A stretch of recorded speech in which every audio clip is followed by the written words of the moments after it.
NEET UG 2026 Bharat का सबसे बड़ा medical entrance exam. Paper leak, exam cancel और अब सीबीआई जांच। ये एक ऐसी ब्रेकिंग न्यूज़ है जिसने पूरे देश को हिलाकर रख दिया है। लेकिन आज के इस विश्लेषण में हम सिर्फ न्यूज़ हेडलाइंस की बात नहीं करने वाले। हम उस बहुत बड़े और छिपे हुए अंडरवर्ल्ड का पर्दाफाश करेंगे जो पर्दे के पीछे से ये पूरा खेल चला रहा है। ये सिर्फ एक एग्जाम कैंसिल होने की कहानी नहीं है, बल्कि इस सिस्टम की जड़ों में बैठे उस पेपर माफिया की पूरी इनसाइड स्टोरी है। तो चलिए आज हम क्या क्या कवर करने वाले हैं उस पर एक नजर डाल लेते हैं। सबसे पहले नीट लीक की पूरी क्रोनोलॉजी, फिर पॉलिटिक्स और स्टूडेंट्स पर इसका इम्पैक्ट, पिछले एक दशक के लीक के आंकड़े, पेपर माफिया के अंडरवर्ल्ड की इनसाइड स्टोरी और आखिर में बात करेंगे क्राइम, सजा और इसके फ्यूचर की। शुरुआत करते हैं हमारे पहले सेक्शन से, नीट लीक का स्ट्रक्चर, जो कि असल में एक बहुत बड़े हिमशैल यानी आइसबर्ग का सिर्फ एक छोटा सा सिरा है। इस बात से ही अंदाजा लगा लीजिए कि 24 लाख से ज्यादा छात्रों ने देश भर के हजारों सेंटर्स पर यह एग्जाम दिया था। और जब इतने बड़े स्केल का एग्जाम लीक होता है तो ये कोई छोटी मोटी चूक नहीं है। ये सब इतनी तेजी से हुआ कि किसी को संभलने का मौका ही नहीं मिला। 3 मई को एग्जाम था और अथॉरिटीज ने दावा किया कि सब कुछ जीरो एरर के साथ हुआ है। लेकिन फिर 5 और 6 मई को टेलीग्राम और सोशल मीडिया पर गेस्ट पेपर्स के स्क्रीनशॉट्स वायरल होने लगे। 8 मई को राजस्थान पुलिस की एसओजी ने जांच शुरू की। 10 मई को नेशनल टेस्टिंग एजेंसी यानी एनटीए ने इन सब आरोपों को साफ नकार दिया। लेकिन जब सबूत सामने आने लगे तो 12 मई को मजबूरन एग्जाम कैंसिल करना पड़ा और मामला सीधे सीबीआई के हाथों में चला गया। अब यहाँ एक बहुत बड़ा खुलासा हुआ। राजस्थान एसओजी की शुरुआती जांच में जो बात सामने आई वो सच में चौंकाने वाली थी। जो गेस्ट पेपर वायरल हुए थे ना, उनके 400 सवालों में से 100 से भी ज्यादा सवाल असली पेपर से हूबहू मैच कर गए, खासकर बायोलॉजी और केमिस्ट्री के। मतलब ये पूरी तरह साबित हो गया कि पेपर 30 अप्रैल को ही यानी एग्जाम से पूरे 3 दिन पहले लीक हो चुका था। और यही वो सॉलिड सबूत था जिसके बाद फैसला बदलना ही पड़ा।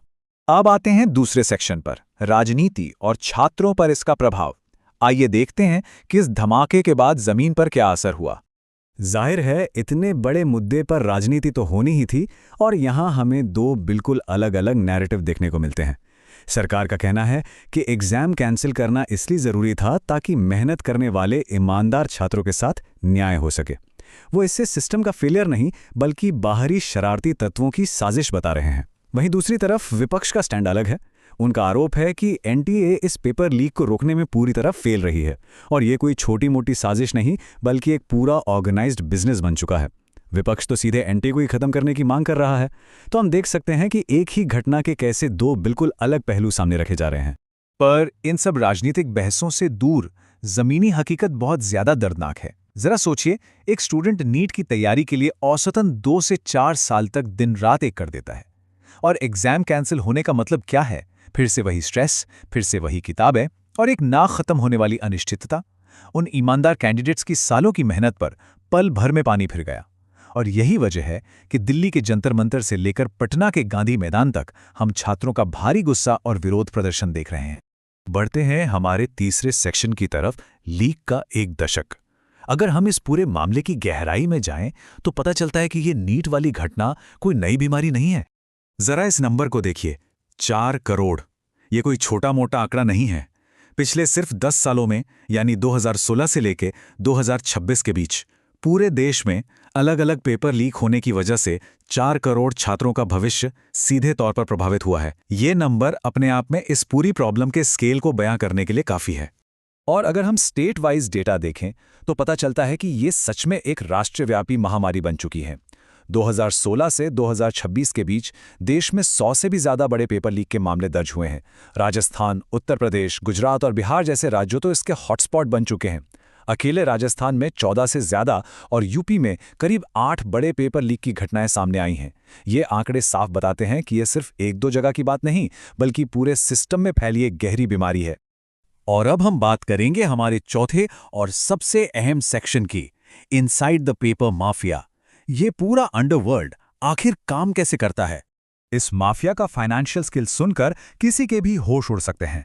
ये कोई गली मोहल्ले का गैंग नहीं है, ये बाकायदा एक पैरेलल एडमिनिस्ट्रेशन है जिसका सालाना टर्नओवर हजारों करोड़ रुपए का है। ये माफिया एक स्टूडेंट से 5 लाख से लेकर 50 लाख रुपए तक चार्ज करते हैं। अब जरा कैलकुलेट कीजिए, अगर इन्होंने सिर्फ 1000 छात्रों को भी पेपर बेच दिया तो ये अमाउंट सीधे सैकड़ों करोड़ में पहुंच जाता है। मतलब ये पूरी तरह से एक कॉर्पोरेट लेवल का बिजनेस मॉडल बन चुका है। तो आखिर ये लोग इतनी कड़ी सिक्योरिटी को बाईपास कैसे करते हैं? इसका प्रोसेस मुख्य रूप से 3 स्टेप्स में बटा है। पहला स्टेप है लॉजिस्टिक्स में सेंधमारी, मतलब प्रिंटिंग प्रेस के लोगों से लेकर पेपर ट्रांसपोर्ट करने वालों तक को भारी रिश्वत देना। दूसरा स्टेप है हाईटेक हैकिंग।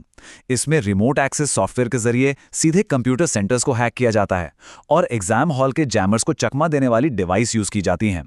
और तीसरा, जिसे ये लोग द सॉल्व कहते हैं, इसमें एग्जाम से कुछ घंटे पहले कैंडिडेट्स को किसी सीक्रेट होटल या फार्म हाउस ले जाकर रातों रात पूरा पेपर रटवा दिया जाता है, या फिर ब्लूटूथ ईयरफोन जैसी चीजों का इस्तेमाल होता है। लेकिन इस पूरे ऑपरेशन का सबसे चौंकाने वाला हिस्सा कुछ और ही है।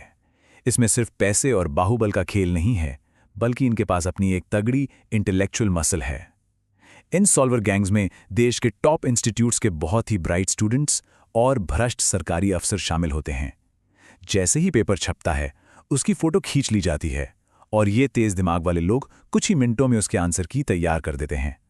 इससे ये साफ होता है कि यह कोई आम चोरी नहीं, बल्कि एक बेहद हाई लेवल और इंटेलेक्चुअल क्राइम है।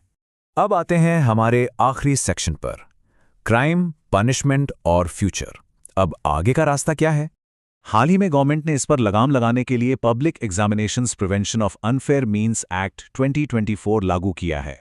इस नए कानून में पेपर लीक करने वालों के लिए 10 साल तक की जेल और 1 करोड़ रुपए तक के जुर्माने का प्रोविजन रखा गया है। सुनने में तो ये काफी सख्त लगता है, लेकिन सोचकर देखिए, जो माफिया हर साल हजारों करोड़ का टर्नओवर कर रहा है, क्या उसके लिए 1 करोड़ का जुर्माना कोई बड़ी बात है? शायद बिल्कुल नहीं। और इसीलिए बहुत से एक्सपर्ट्स को लगता है कि ये नया कानून भी नाकाफी है। यही वजह है कि लीगल एक्सपर्ट्स बहुत ज्यादा सख्त सजा की डिमांड कर रहे हैं। जैसे कि सुप्रीम कोर्ट के सीनियर वकील अश्विनी उपाध्याय का कहना है कि जब तक ऐसे माफियाओं की 100% संपत्ति जब्त नहीं की जाती, उनकी नागरिकता खत्म नहीं की जाती और उन्हें सीधा उम्र कैद नहीं दी जाती, तब तक ये धंधा रुकने वाला नहीं है। जब तक कानून का असली खौफ नहीं होगा, ये गैंग्स ऐसे ही अपना काम करते रहेंगे। इस पूरे सिनारियो पे सीनियर जर्नलिस्ट हर्षवर्धन त्रिपाठी ने एक बहुत ही गहरी और तीखी बात कही है। उन्होंने एक बड़ा ही अजीब सा विरोधाभास पॉइंट आउट किया है। वो कहते हैं कि हमारे देश का सिस्टम इतना एफिशिएंट है कि उससे चुनाव, टिकट बंटवारे और हर छोटी बड़ी पॉलिटिकल मूवमेंट की खबर पहले से होती है। लेकिन वही एडवांस सिस्टम उन लोगों को पकड़ने में बार बार फेल हो जाता है जो लाखों युवाओं का भविष्य बर्बाद कर रहे हैं। ये सच में सोचने वाली बात है। तो ये पूरा विश्लेषण आखिर में हमें एक बहुत ही गंभीर सवाल के सामने लाकर खड़ा कर देता है।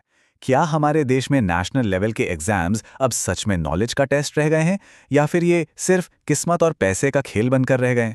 अगर मेहनत करने वाले पीछे छूट जाएं और पैसे वाले सिस्टम को खरीद लें, तो इस देश के टैलेंट का, हमारी मेरिटोक्रेसी का फ्यूचर क्या होगा? जब तक इस पेपर माफिया को जड़ से नहीं उखाड़ा जाता, तब तक हर बार टैलेंट ऐसे ही दांव पर लगा रहेगा।